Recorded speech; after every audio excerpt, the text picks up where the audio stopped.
मध्य प्रदेश कटनी के एनकेजे थाना क्षेत्र में 18 अक्टूबर को हुई महिला की हत्या का पुलिस ने पर्दाफाश कर दिया है। दरअसल महिला की हत्या उसके प्रेमी ने ही की थी। एनकेजे थाना क्षेत्र के जुनई गांव में दोपहर 2 बजे खेत में मृतिका और मोहन लाल चक्रवर्ती ने मुलाकात की। खेत में आरोपी प्रेमी द्वारा संबंध बनाने से इनकार करने पर आरोपी ने महिला को चाकू से कई वार किए, जिससे उसकी मौत हो गई। हत्या के बाद आरोपी फरार हो गया। मृतिका के पति ने आरोपी पर शक जाहिर किया था। बहरहाल पुलिस ने आरोपी को गिरफ्तार करके आगे की कार्रवाई शुरू कर दी है। किसी अज्ञात व्यक्ति द्वारा उसकी हत्या कर दी गई थी टपरिया पे, और लाश उसकी जो है खेत के पानी के पास पड़ी मिली थी, जिसकी रिपोर्ट पर थाना पर अपराध क्रमांक 304/16 धारा 302 का अज्ञात व्यक्ति के विरुद्ध प्रकरण पंजीबद्ध किया गया था। प्रार्थी द्वारा संदेह जाहिर किया गया था कि इसकी पत्नी से गांव का ही मोहनलाल चक्रवर्ती प्रेम करता था, जो संदेह में था, जिससे पूछताछ की गई। संदेही द्वारा बताया गया कि मैंने उसको मोबाइल दिया था 2 साल पहले, उससे वह प्यार करता था 6 साल से। उसकी मोबाइल का डिटेल निकाल कर मोबाइल आरोपी का कहना है कि मेरे को 18 तारीख को बुलाई थी वो 2 बजे करीब, तो वह अपने खेत में गया उसके मृतिका के पास, जो अपना मोबाइल मांगा तथा उससे शारीरिक संबंध बनाना चाहा, तो उसके मना करने पर दोनों में आपस में गाली गुप्ताज झूमाझटकी हुई। इनने मोबाइल अपना मांग लिया वापस, और आवेश में आकर धारदार हथियार चाकू से उसके हाथ पर मारा तथा उसके माथे पर मारा।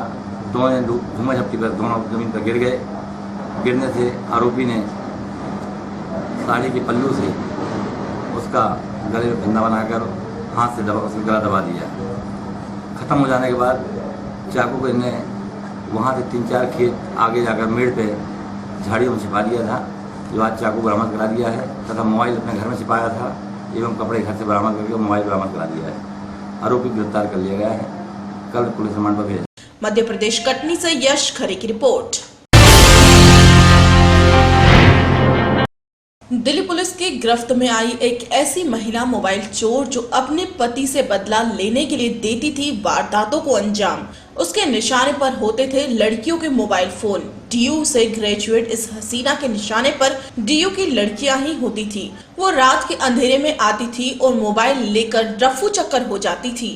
सफेद रंग की इस कार में सवार होकर निकलती थी दिल्ली की वो लेडी डकैत, जिसके निशाने पर होते थे सिर्फ और सिर्फ मोबाइल फोन, और वो भी लड़कियों के। दिल्ली विश्वविद्यालय और उसके आसपास के इलाके में पिछले कई दिनों से इस लेडी डकैत की दहशत ने पुलिस को परेशान कर रखा था। इस कार में 30 साल की इस आरोपी लेडी और उसका साथी नीरज मौजूद था, जो कार चलाता था, और ये लेडी डकैत अपने टारगेट को खोजती थी। पुलिस के मुताबिक ये रात के वक्त सुनसान सड़क पर जो भी राह चलती लड़की को देखती अपनी कार रुकवा देती थी, और फिर उस टारगेट से किसी भी बहाने से एक फोन कॉल करने के बहाने उसका फोन लेकर बात करने का ड्रामा कर थोड़ा दूर जाती और फिर अपनी कार से उड़न छू हो जाती थी। अब तक इसी शातिराना तरीके से ये 10 से ज्यादा फोन पर हाथ साफ कर चुकी है। लेकिन आप जानकर हैरान रह जाएंगे कि ये लेडी आखिर ऐसा क्यों करती थी। जैसे ही इन दोनों के हाथ मोबाइल फोन लगते, उन्हें ये सस्ते दाम में बेच दिया करते थे। लेकिन ये सिलसिला ज्यादा दिन तक नहीं चला और अब दिल्ली की ये मोबाइल गर्ल और उसका साथी पुलिस की गिरफ्त में है। इसमें कुछ दिनों से ये वारदात चल रही थी कि एक लड़की है जो किसी बहाने मोबाइल मांग के मोबाइल ले ली थी, बैटरी डिस्चार्ज हो गई या बैलेंस नहीं है, इस तरह का बहाना बना के, और मोबाइल लेती वो तुरंत कार में बैठ जाती थी अपने एक मेल फ्रेंड के साथ, और एकदम स्पीड से गाड़ी चला के गायब हो जाती थी। तो जो कंप्लेंट हमारे पास है उनसे हमने इनका वे ऑफ ऑपरेशन देखा, इनका मॉडस ऑपरेंडी देखा कि कैसे ऑपरेट करते हैं, कौन इसके गाड़ी का क्या डिस्क्रिप्शन है। तो उसी के हिसाब से हमने अपने स्टाफ को पूरा अलर्ट किया। वॉचफुल रहा हमारा स्टाफ, विजिल रहा, और जब इस तरह की गाड़ी मिली तो ये मॉडल टाउन 2 में ग्रैंड प्लाजा जो मार्केट है, हमारा स्टाफ जो पेट्रोलिंग पे था उन्होंने इनको पकड़ लिया। कभी जो पूछताछ हुई है उसमें ये पता चला है कि ये दिल्ली यूनिवर्सिटी की ग्रेजुएट है और हस्बैंड से सेपरेट रहती है। इनका कुछ केस भी चल रहा है डाइवोर्स रिलेटेड, इसका एक बेटा भी है। एक तो इकोनॉमिकली अपने आप को ये करने के लिए इंडिपेंडेंट, एंड इसका ये भी मकसद था कि मैं जो केस लड़ रही हूँ उसमें भी शी नीडेड मनी, एंड ये चाह रही थी कि हस्बैंड को मैं किस तरह से पैसे कमा के किसी बदमाश से मैं कुछ रिवेंज लूँ, इस तरह का भी इसका मोटिव पूछताछ पे सामने आया। इसमें इसका मॉडस ऑपरेंडी ये था कि जब भी कोई अगर पर्सन खड़ा है उसमें बड़ी फ्रेंडली वे में आके उनसे बात करती थी और सोफिस्टिकेटेड वे में बात करती थी, जिसके कारण कोई भी उसको मदद के लिए तैयार हो जाता था। और बीइंग अ लेडी कोई ऐसा इमेजिन नहीं कर सकता था कि कोई ऐसी वारदात छीना झपटी की करे। ज़्यादातर मैन होते हैं इसमें जो स्नैचिंग वगैरह करते हैं, रॉबरी करते हैं, तो इसमें किसी को शक नहीं जाता था और इसी चीज़ का उसने फ़ायदा उठाया। और उसमें उसके जो मेल फ्रेंड था उसने साथ दिया और जो ड्राइवर की सीट पे बैठ रहा था और तुरंत गाड़ी में बैठते ही तेज़ी से चले जाते थे। अभी जो हमारे पास जो डिटेल्स आई है उसमें अभी तक उन्होंने 10 केसेस के करीब है जो वर्कआउट हुए हैं, और जो इसका मेल फ्रेंड है वो भी उसका भी वाइफ से कुछ इशू चल रहा है, सेपरेटेड है, एंड ये दोनों अपने संपर्क में आ गए एंड इन्होंने फिर साथ मिलकर वारदात शुरू की और लगभग ये पिछले कुछ महीनों से शुरू हो रहा था। अभी ये हम इन्वेस्टिगेट करेंगे आगे, अभी इसके बारे में कोई क्लियर हुआ नहीं कि कैसे किस तरह संपर्क है। नहीं, इसमें जो मोबाइल रिकवर है वो मिक्स्ड है, महंगे भी फ़ोन है, सिंपल भी फ़ोन है। अभी आगे हम इसकी तफ्तीश कर रहे हैं कि इसका फाइनली वो क्या करते थे, क्योंकि उनके गाड़ी से 10 मोबाइल रिकवर हुए हैं। इसके अलावा ये इनका जो एड्रेस जो है, रेसिडेंस जो पास में ही रहते हैं, जिसके कारण इनकी दोस्ती हुई नेबरहुड में रहने के कारण। इसका कोई अभी ये नहीं है, सेटल्ड बिजनेस नहीं था। बताता है कि कोई टॉय सप्लाई करता है, बट कोई फुल फ्लेज इसका कोई ऐसा कोई बिजनेस नहीं था वह जिसके कारण वो अपने ये करें इंडिपेंडेंट मेजर। दिल्ली से यामिन शाह की रिपोर्ट। सपा परिवार में कलह थमने का नाम नहीं ले रहा है। जिस तरह 2008 में महाराष्ट्र में शिवसेना के ठाकरे परिवार में कलह के चलते 2 फांड हुए और भतीजे ने अलग होकर नवनिर्माण सेना का निर्माण किया और आज तक शिवसेना बिना गठबंधन के महाराष्ट्र में सरकार नहीं बन पाई है। उत्तर प्रदेश में सपा में कसम खाते हुए चाचा ने भतीजे पर नए पार्टी बनाने का आरोप भी लगाया और पार्टी का नाम समाजवादी विकास पार्टी भी बताया था। बाप बेटे जनता को मूर्ख बना रहे हैं, यह बात गाजीपुर में भाजपा के युवा नेता रविंद्र श्रीवास्तव ने कही। जनता जान चुकी है और जहां पे भ्रष्टाचार, गुंडागर्दी और जो ये पूरी तरह से शासन प्रशासन में जो भ्रष्टाचार फैला हुआ है, इसकी वजह से सपा सरकार का पतन हो रहा है। और आने वाले दिनों में सपा सरकार जिस तरह से कांग्रेस का हाल है, उसी सपा सरकार पूरी तरह से खत्म हो जाएगी और पूरे प्रदेश में, पूरे सेंट्रल में सिर्फ भारतीय जनता पार्टी की ही सरकार रहेगी।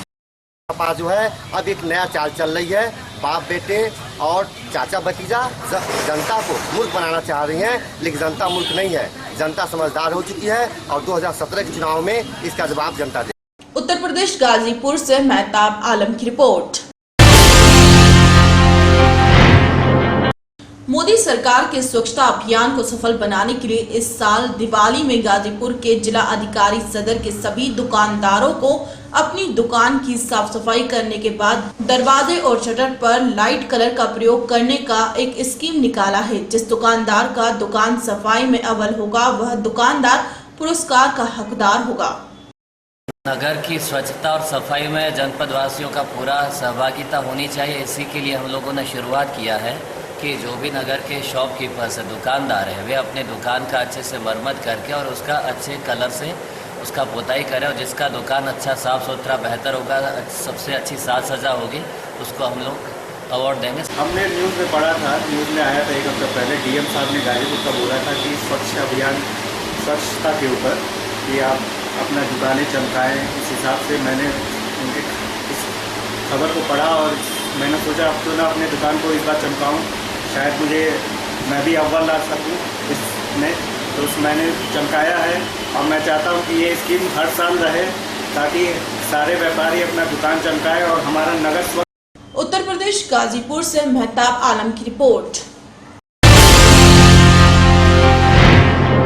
सड़क दुर्घटना में मां बेटे की मौत हो गई तथा पति गंभीर रूप से घायल हो गया। यह घटना जंगीपुर थाना क्षेत्र के देवकंठिया पेट्रोल पंप के पास शाम को करीब 6:30 पर हुई। प्राप्त जानकारी के अनुसार जंगीपुर नगर के वार्ड नंबर 4 गुरुसेवक नगर निवासी बद्री वर्मा, जिसकी उम्र 34 वर्ष बताई जा रही है, वह अपनी पत्नी शीला और अपने 2 वर्ष के बेटे मेघू के साथ जमानिया से पूजा पाठ करने के बाद बाइक से अपने घर जंगीपुर लौट रहे थे। जैसे ही वह देवकठानिया पेट्रोल पंप के पास पहुंचे, सामने मऊ से वाराणसी जा रही तेज रफ्तार ट्रक की चपेट में आ गए, जिससे उसकी पत्नी शीला वर्मा व 2 वर्ष के बेटे मेघू की मौके पर ही मौत हो गई तथा बद्री वर्मा गंभीर रूप से घायल हो गए, जिन्हें उपचार के लिए जिला अस्पताल में भर्ती कराया गया। दुर्घटना की सूचना मिलते ही जंगीपुर थाना अध्यक्ष दिनेश मिश्रा मौके पर पहुँच गए, जिन्होंने माँ बेटे के शव को कब्जे में लेकर पोस्टमार्टम के लिए भेज दिया।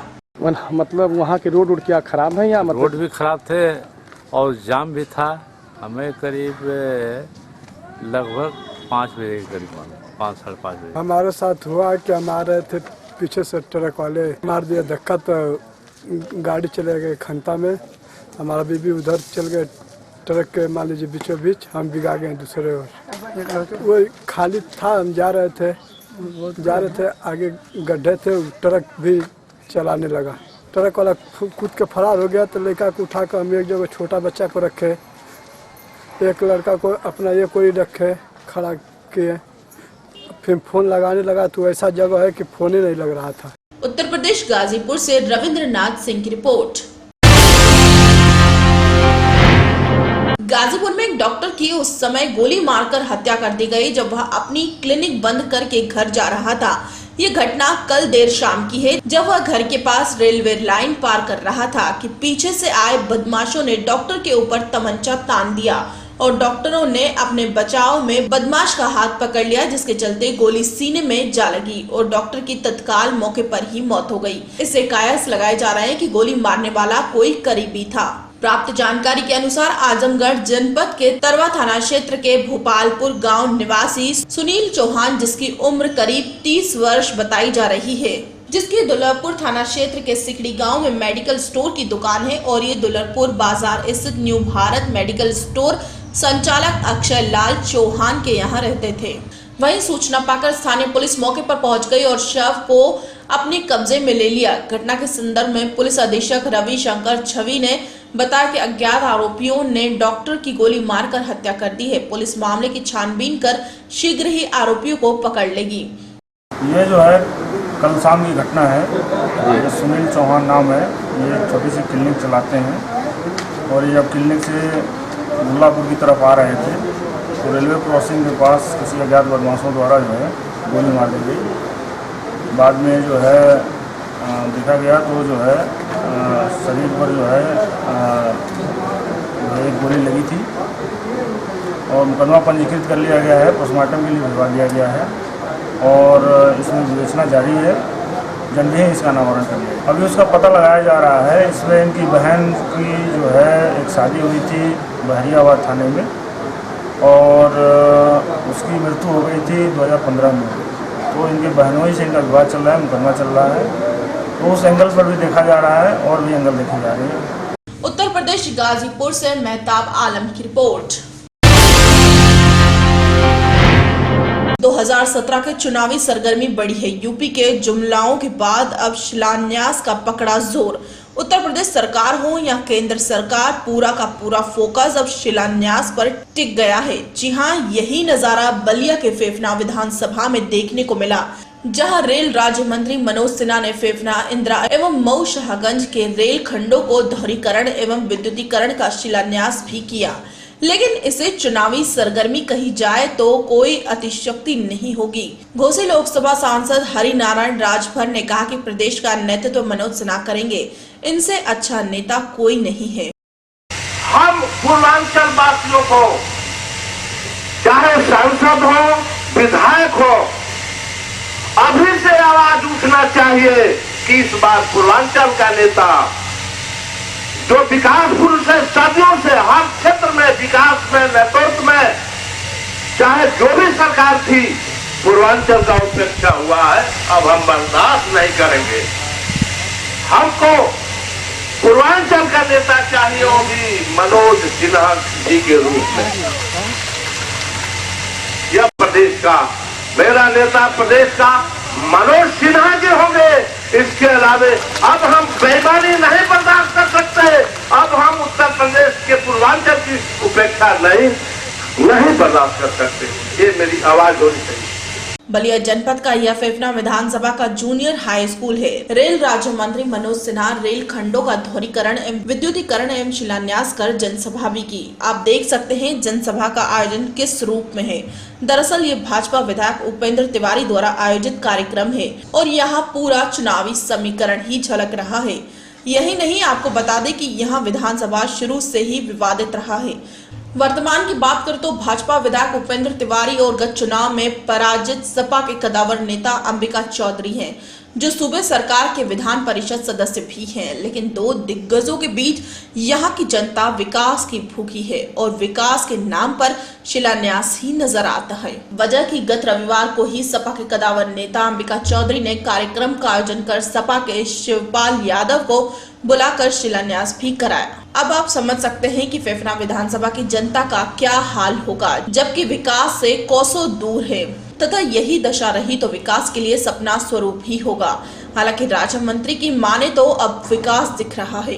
रेल राज्य मंत्री मनोज सिन्हा ने 1029 करोड़ की लागत से शिलान्यास तो किया ही, लेकिन समय भी बताएं कि 2 साल में विकास दिख जाएगा। वहीं यूपी सरकार व सपा के लखनऊ विवाद पर रेल राज्य मंत्री की माने तो करोड़ों के घोटाले का मामला है। वहीं संचार व्यवस्था पर इनकी माने तो जुलाई से कार्यभार मिला और 2008 से अभी सरकार बनाने तक भारतीय संचार निगम घाटे में था, लेकिन अब इस वर्ष से फायदे में है और 410 गाँव को हाई स्पीड से संचार व्यवस्था को बढ़ावा देने को भी अधिकारियों को आदेश दिया है। किसी राजनीतिक दल के बारे में कोई राय देना मेरे लिए उचित नहीं है। ये उनका आपसी मामला है और मुझे लगता है कि ये मुझसे सीधा अगर पूछेंगे तो मुझे लगता है 4.5 करोड़ के भ्रष्टाचार और लूट के बंटवारे का असली मामला है, जिसमें परिवार पूरी तरह संलिप्त है। इसके पीछे कोई राजनीतिक कारण मैं नहीं मानता। समाजवाद पहले भी नहीं था। अब मुगल काल के इतिहास को यदि आप देखें हैं तो बाप की हत्या बेटे ने की है।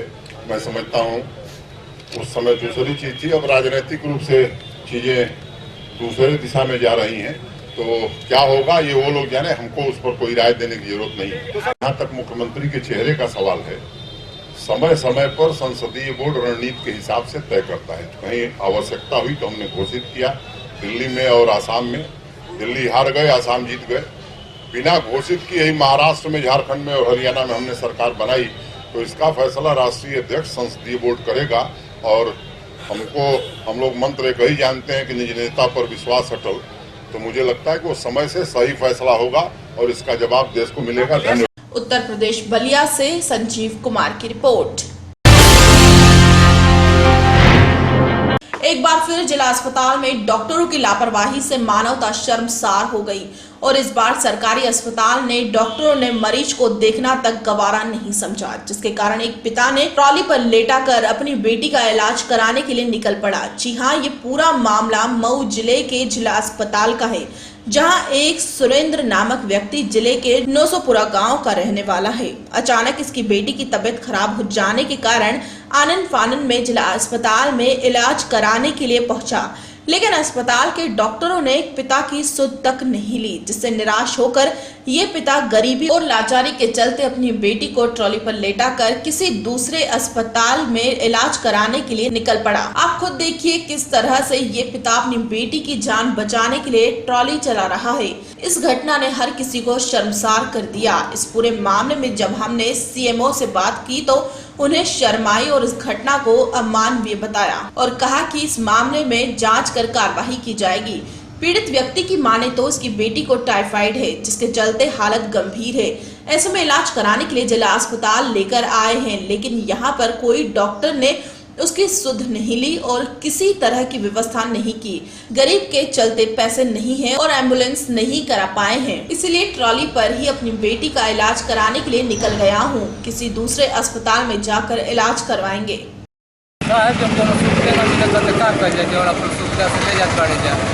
जब कोनो सुनवाई ना आता अपन लेके जात है, डॉक्टर लोग कहे भैया है नहीं, ले जा रहे हैं प्राइवेट में कहीं भर्ती कर। बुखार उखार भी टाइफाइड का बुखार मलेरिया का, हाँ लापरवाही की वजह से लेके जात पानी जा। हम गरीब आदमी साहब वही खातिर भाग करी जाए, कोनो कम से कम सुनवाई हुई तो अपन दवाई हुई। तुम लोग सुनवाइए के ला कर रखा हम पैसे वाली दिक्कत है, गरीब आदमी कोनो सुविधा ना मिलत तब का कर जाए, हाँ मजबूरन ले जा रहे हैं। वहीं इस मामले में सीएमओ ने शर्मिंदगी उठाई और कहा कि ये घटना निंदनीय है और अमानवीय है, इसलिए इस मामले में जांच कर कठोरता से कार्रवाई की जाएगी। ये अभी मेरे संज्ञान में आया ऐसा कि जिला चिकित्सालय से कोई मरीज इमरजेंसी में गया और उसकी कायदे से देखभाल नहीं हुई, फिर शायद अपने किसी माध्यम से, जैसा कि संज्ञान में आया कि टालीवुड जा रहा था, तो वो ये निंदनीय, वो ये सराहनीय बात है और अमानवीय भी है। तब इस पर मैं वहाँ के मुख्य चिकित्सा अधीक्षक से अभी आज तुरंत उनको दूरभाष पर बात करके और एक बारी सेटअप करके और मैं इसके लिए कठोर से कठोर कार्रवाई करूँ। उत्तर प्रदेश मऊ से आसिफ रिजवी की रिपोर्ट। बहुजन समाज पार्टी के राष्ट्रीय महासचिव सतीश चंद्र मिश्र ने विरोधियों के निशाने पर लेते हुए बसपा को ब्राह्मणों का हित सोचने वाली पार्टी बताया। मुलायम के परिवार में झांका तो मोदी के संसदीय क्षेत्र की दशा का भी जिक्र किया। राहुल गांधी और शीला दीक्षित को भी निशाने पर रखा। उनके वादों को एक एक कर गिनाते हुए वादा खिलाफी का आरोप मढ़ा। बसपा की वापसी का भी दावा किया, साथ ही बड़ा बयान दिया कि अभी तो सपा में मंत्री बर्खास्त हुए हैं, 1-2 दिन में सरकार बर्खास्त हो जाएगी। सतीश मिश्रा मऊ जिले के खैराबाद मैदान में आयोजित सामाजिक भाईचारा सम्मेलन को बतौर मुख्य अतिथि के रूप में सभी को संबोधित करते हुए कहा कि 2012 में मैं इसी मैदान में आया था। जितनी संख्या पिछली बार थी उससे ज्यादा संख्या देखकर विरोधी परेशान हो जाएंगे। इस बार भी मायावती सीएम बन रही हैं, जिस कारण सपा सहित सभी परेशान हैं। सपा सरकार पर खुलेआम लूट, भ्रष्टाचार, मीडिया में हजारों करोड़ रुपए खर्च करने का आरोप लगाया। साथ ही सपा को विकास नहीं विनाश पार्टी करार दिया है। उन्होंने कहा कि सपा जो भी विकास कार्य को गिना रही है वो बसपा द्वारा शुरू किए गए थे। में आ रहा है कि बहुत जल्दी मुख्यमंत्री जी की बर्खास्तगी वो लोग करने जा रहे हैं, तो अब तो पार्टी खत्म हो गई। मैंने मंच से भी कहा कि अब समाजवादी पार्टी नाम की पार्टी तो रही नहीं उत्तर प्रदेश में, और इसका सबसे ज्यादा अफसोस मनाने वाला कोई अगर है तो भारतीय जनता पार्टी। वो परेशान हो रहे हैं, उनको नींद उड़ रही है कि ये क्यों हो रहा है। तो वो जानते हैं कि इसके बाद बहुजन समाज पार्टी बहुत आगे निकल गई है, अब उसको पकड़ने वाला कोई रह नहीं गया। इस चुनाव में बसपा का क्या सोशल इंजीनियरिंग किस तरह से चलेगा? बहुजन समाज पार्टी जो है, आपने देखा, आपने मंच में पढ़ा भी होगा, सर्वजन हिताय सर्वजन सुखाय की बात करते हैं। तो ये कार्यक्रम हम लोग हमेशा से करते आ रहे हैं, पिछले 10 साल से करते आ रहे हैं और आज भी कर रहे हैं। तो ये सोशल इंजीनियरिंग इसका नाम दे दीजिए, कोई भी दे दीजिए, हम लोग सर्वजन को इकट्ठा करके भाईचारा बना। तो क्या लग रहा है चुनाव आज का बर्खास्त? अच्छी बात यह है कि जितनी जगह भी हम मीटिंग करके आ रहे हैं, लगभग हम आधा दर्जन से ज्यादा मीटिंग अभी पिछले 1 हफ्ते में कर चुके हैं। आज ब्राह्मण समाज इतना परेशान है, इतना उत्पीड़ित है भारतीय जनता पार्टी और समाजवादी पार्टी से, कि वो जिस तरीके से उत्पीड़न दलित समाज के ऊपर हो रहा है, अन्य गरीबों के ऊपर हो रहा है, उतना ही उनके ऊपर हो रहा है, और वो लोग खुल करके आज हम लोगों के साथ। उत्तर प्रदेश मऊ से आसिफ रिजवी की रिपोर्ट।